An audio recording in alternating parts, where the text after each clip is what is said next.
شروع اللہ کے نام سے جو بڑا مہربان اور نہایت رحم فرمانے والا ہے۔ سیدنا جابر بن سمورہ رضی اللہ تعالیٰ عنہ بیان کرتے ہیں کہ رسول اللہ صلی اللہ علیہ وآلہ وسلم نے ہمیں نماز فجر پڑھائی۔ عبد الرزاق اور خلف دونوں راویوں کے الفاظ کا اکٹھے مفہوم یہ ہے کہ آپ صلی اللہ علیہ وآلہ وسلم نماز میں ہی اپنے سامنے اپنا ہاتھ جھکانے لگ گئے یا خود جھکنے لگ گئے۔ جب آپ صلی اللہ علیہ وآلہ وسلم فارغ ہوئے تو لوگوں نے ایسا کرنے کے بارے میں پوچھا۔ آپ صلی اللہ علیہ وآلہ وسلم نے فرمایا، بلا شبہ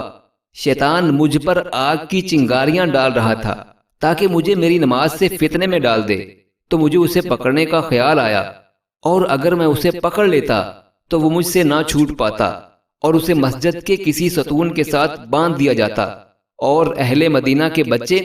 اس کی طرف دیکھتے۔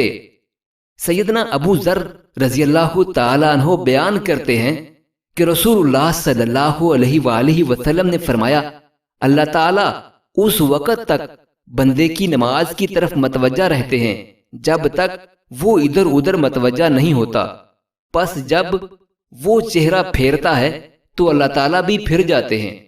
سیدنا عائشہ رضی اللہ تعالیٰ عنہ فرماتی ہیں کہ میں نے نبی کریم صلی اللہ علیہ وآلہ وسلم سے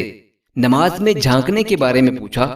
تو آپ نے فرمایا، یہ تو اچکنا ہے جسے شیطان بندے کی نماز سے اچک لیتا ہے۔